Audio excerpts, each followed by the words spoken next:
Hello everyone. आज हम करेंगे एक्सरसाइज 6.3 का सम नंबर 4, 5 एंड 6।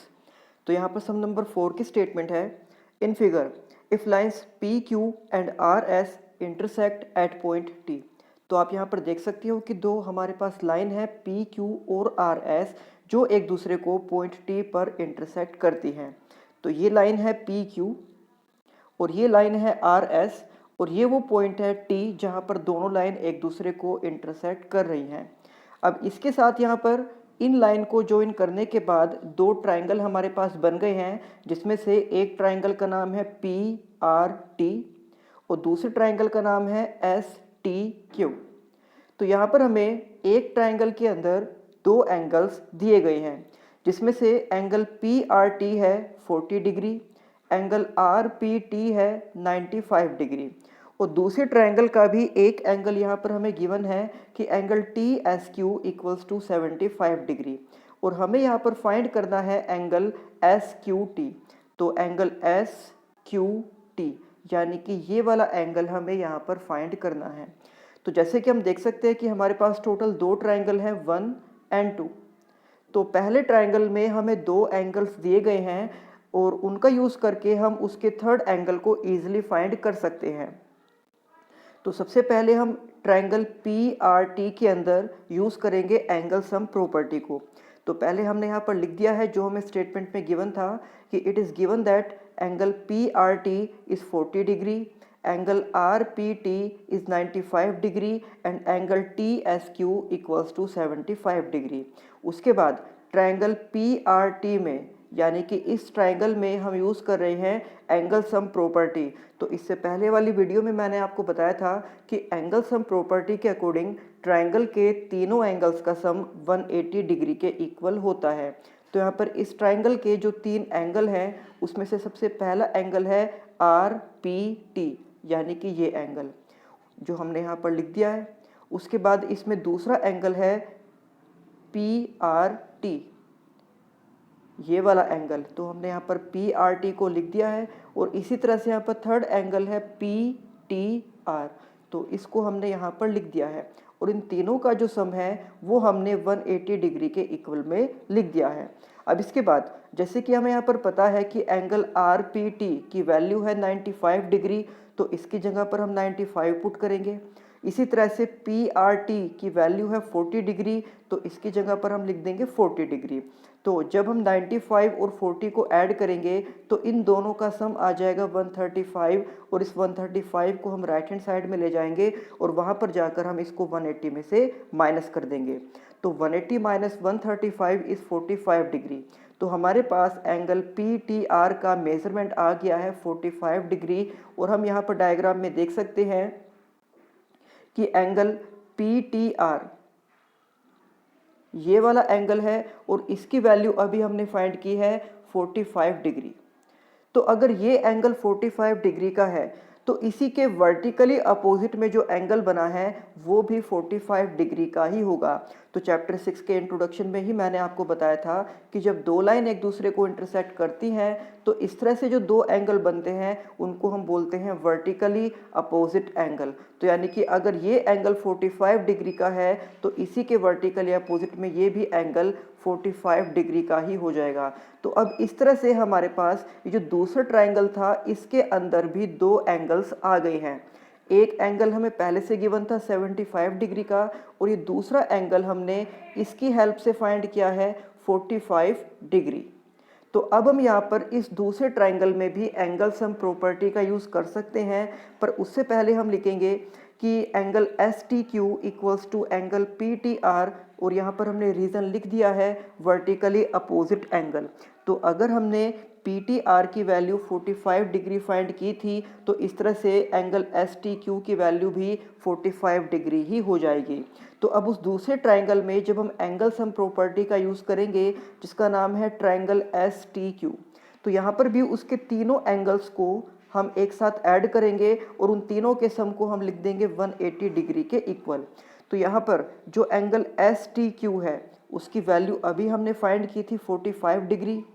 जो एंगल टी एस क्यू है ये हमें स्टेटमेंट में ही दिया गया था 75 डिग्री और एस क्यू टी ये हमें यहाँ इस सम में फाइंड करने के लिए कहा गया है। तो अब 45 एंड प्लस 75 इन दोनों का सम हो जाएगा 120 डिग्री, और इस 120 डिग्री को हम राइट हैंड साइड में ले जाएंगे माइनस में, तो 180 माइनस 120 इज 60 डिग्री। तो इस तरह से इस सम का जो आंसर है वो है 60 डिग्री। तो अब इसके बाद सम नंबर 5, यहाँ पर स्टेटमेंट है in figure if P Q is perpendicular to P S and P Q is parallel to S R. P Q और पी एस दोनों एक दूसरे के परपेंडिकुलर हैं, यानी कि ये 90 डिग्री का एंगल बनाती हैं, और P Q and S R ये दोनों एक दूसरे के पैरेलल हैं। इसी के साथ हमें यहाँ पर दो एंगल्स का मेजरमेंट भी दिए गए हैं कि angle S Q R is 28 degree and angle Q R T equals to 65 degree, और यहाँ पर हमें फाइंड करना है एंगल एक्स और एंगल वाई को।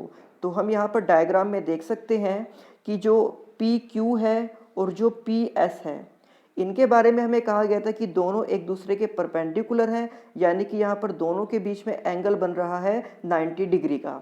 इसी के साथ हमें कहा गया था कि जो पी क्यू और एस आर हैं ये दोनों एक दूसरे के पैरेलल हैं।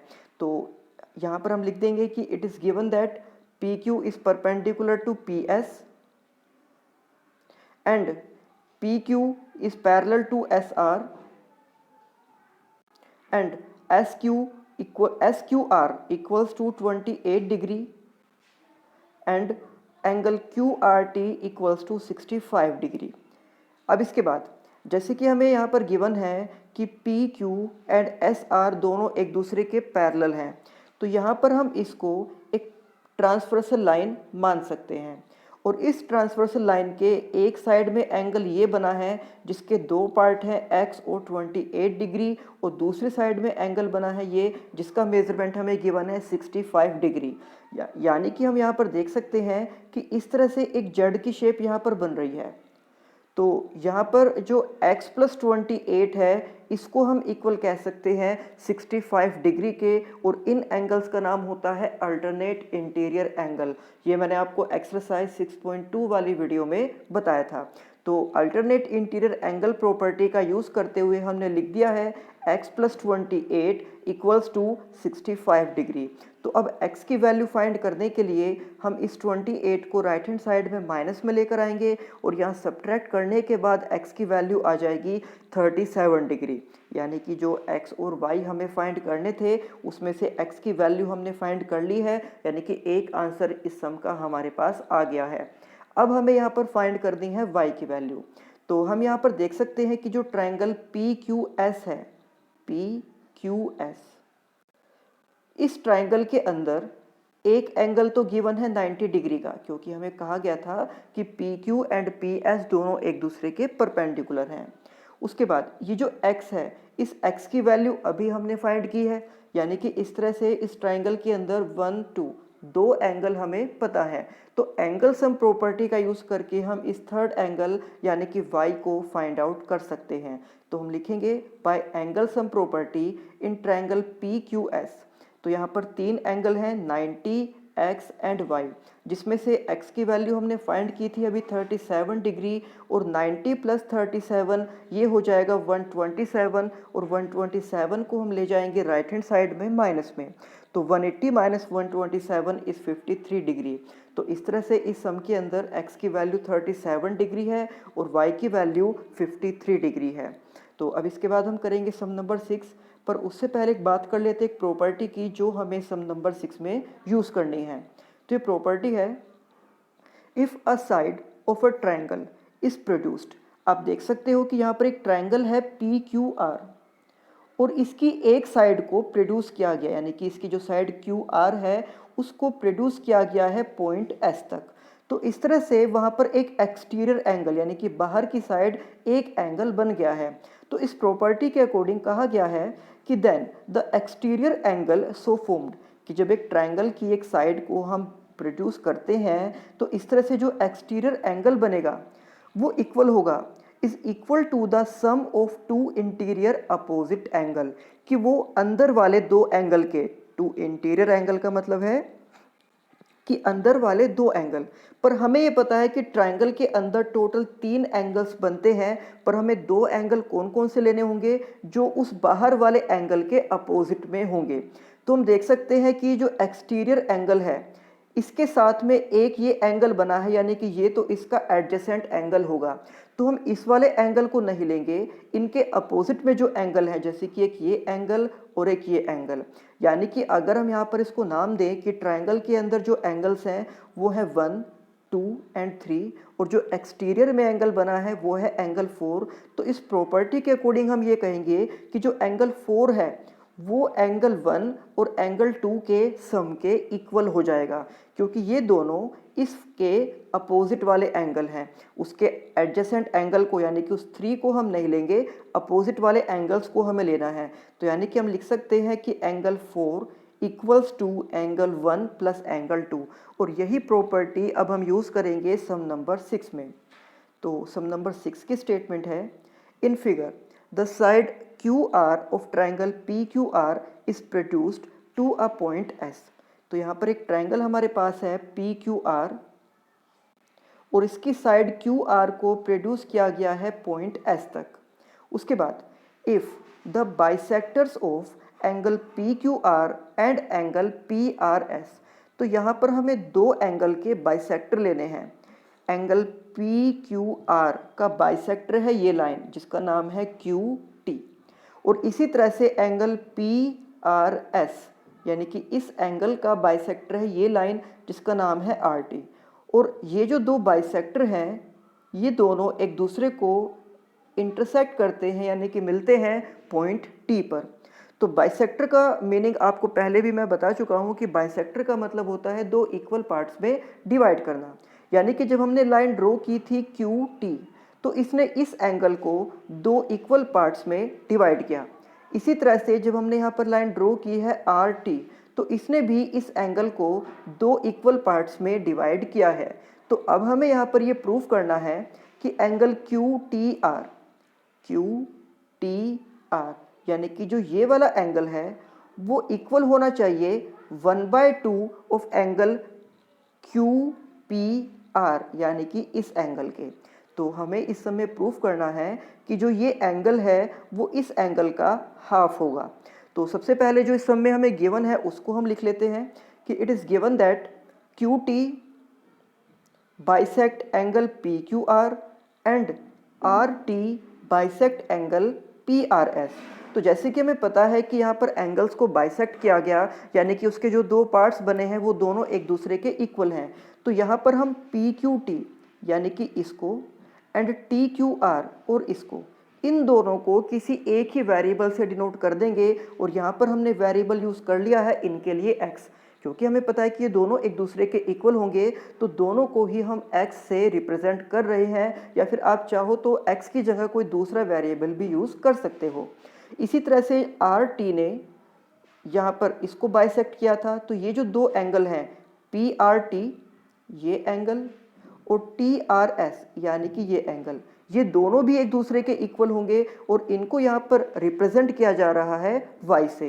ये x और y हमने खुद अपनी तरफ से लेट किए हैं ताकि इन दोनों एंगल्स को एक ही वेरिएबल से रिप्रेजेंट किया जा सके और इन दोनों एंगल्स को भी एक ही वेरिएबल से रिप्रेजेंट किया जा सके। फिर वो जो प्रॉपर्टी अभी मैंने आपको बताई थी कि जब एक ट्रायंगल की एक साइड को आगे की ओर प्रोड्यूस किया जाए तो जो वहाँ पर एक्सटीरियर एंगल बनेगा वो अंदर वाले 2 अपोजिट एंगल के सम के इक्वल होगा, यानी कि ये एंगल इसके और इसके सम के इक्वल होगा। तो ये प्रॉपर्टी हम यूज़ करेंगे सबसे पहले ट्रायंगल PQR में। तो हम देख सकते हैं कि इसकी इस साइड को आगे की ओर प्रोड्यूस किया गया था पॉइंट S तक। तो इसके एक्सटीरियर में जो एंगल बना है, हम देख सकते हैं कि इसके एक्सटीरियर में ये एंगल बना है, और ये जो एंगल है इसके 2 पार्ट थे जिनको हमने लेट किया था y एंड y। तो इस तरह से ये y प्लस y इक्वल हो जाएगा 2y के। तो इस एक्सटीरियर एंगल को, यानी कि इस 2y को हम किस किस के इक्वल लिख सकते हैं, इस एंगल के जिसका नाम हो जाएगा QPR। तो यहाँ पर हमने लिख दिया है, और साथ में इस एंगल के, तो इसके भी 2 पार्ट हैं जिनको हमने नाम दिया था x। तो इस तरह से x प्लस x ये इक्वल हो जाएगा 2x के।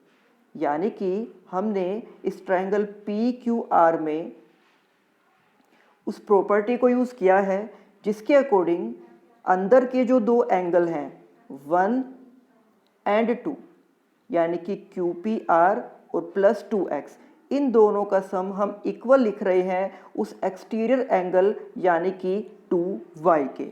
अब इस 2x को हम राइट हैंड साइड में ले जाएंगे और वहाँ पर जाकर ये माइनस में हो जाएगा। फिर 2y और 2x दोनों में से हम 2 को कॉमन ले सकते हैं और ब्रैकेट के अंदर हमारे पास टर्म्स रह जाएंगी ओनली y एंड x। तो अब इस 2 को हम वापस लेफ्ट हैंड साइड में ले आएंगे और यहाँ पर आकर ये डिवाइड में हो जाएगा। तो इस तरह से ये जो हमारे पास एक स्टेटमेंट आई है इसको हमने नाम दे दिया है इक्वेशन नंबर 1 कि 1/2 angle QPR equals to y minus x। अब सेम यही प्रॉपर्टी हमें यूज़ करनी है दूसरे ट्रायंगल में यानी कि इसमें। तो इसमें हम देख सकते हैं कि जो अंदर के दो एंगल हैं, एक तो ये वाला एंगल, तो इसका नाम हो जाएगा एंगल QTR, और एक ये वाला एंगल जिसको हमने नाम दिया है x। तो इस तरह से एंगल QTR और एंगल x यानी कि ये जो दोनों एंगल हैं इन दोनों का सम उस एक्सटीरियर एंगल के, तो इस ट्रायंगल के एक्सटीरियर में कौन सा एंगल बन रहा है, ये वाला जिसका नाम है एंगल y। तो यानी कि यहाँ पर एक ये भी हम स्टेटमेंट लिख सकते हैं इस ट्रायंगल के अंदर कि angle QTR plus x equals to y। तो यहाँ पर हमने लिख दिया है कि इन ट्रायंगल TQR, अब इस दूसरे ट्रायंगल में हम प्रॉपर्टी यूज़ कर रहे हैं और यहाँ पर हमने लिख दिया है कि angle QTR plus x equals to y। तो यहाँ पर भी हम इस x को राइट हैंड साइड में ही ले जाएंगे और वहाँ पर जाकर ये हो जाएगा माइनस में। तो इसको हमने नाम दे दिया है इक्वेशन नंबर 2। और अब हम ये देख सकते हैं कि जो दो इक्वेशन हमारे पास है उन दोनों इक्वेशन की राइट हैंड साइड सेम है। फर्स्ट इक्वेशन की राइट हैंड साइड में भी y माइनस एक्स है और सेकंड इक्वेशन की राइट हैंड साइड में भी y माइनस एक्स है। तो अगर दो इक्वेशन की राइट हैंड साइड सेम होती है तो हम उनकी लेफ्ट हैंड साइड को कंपेयर कर सकते हैं, यानी कि उनकी लेफ्ट हैंड साइड को एक दूसरे के इक्वल लिख सकते हैं। तो यहाँ पर हम लिख रहे हैं कि फ्रॉम इक्वेशन 1 एंड 2, तो इक्वेशन 2 की जो लेफ्ट हैंड साइड है यानी कि QTR, इसको हम इक्वल लिख रहे हैं इक्वेशन 1 की लेफ्ट हैंड साइड यानी कि 1/2 QPR के। और ये हमने इसलिए लिखा है क्योंकि इन दोनों इक्वेशन की जो राइट हैंड साइड है वो सेम थी, इसलिए इन दोनों की लेफ्ट हैंड साइड को भी एक दूसरे के इक्वल हमने लिख दिया है। और इस सम के अंदर यही स्टेटमेंट हमें प्रूफ करने के लिए कहा गया था कि angle QTR equals to 1/2 QPR। तो यहाँ पर हम लिख सकते हैं हैंस द प्रूफ। तो आपको इस सम में बस केवल ये चीज़ देखनी है कि आपको ये दो इक्वेशन बनानी है, उसके बाद दोनों इक्वेशन की एक साइड सेम हो जाएगी तो दूसरी साइड को कंपेयर करके जो आपका टारगेट है यानी कि जो इस सम में प्रूफ करना था वो ईजिली आ जाएगा। तो ये थी एक्सरसाइज 6.3 और इसी के साथ हमने अपना चैप्टर नंबर 6 भी कंप्लीट कर लिया है। तो अब नेक्स्ट वीडियो में हम स्टार्ट करेंगे चैप्टर नंबर 7। तब तक आप इस चैप्टर के सभी सम्स की अच्छे से प्रैक्टिस करना। मिलते हैं आपसे नेक्स्ट वीडियो में। Thank you.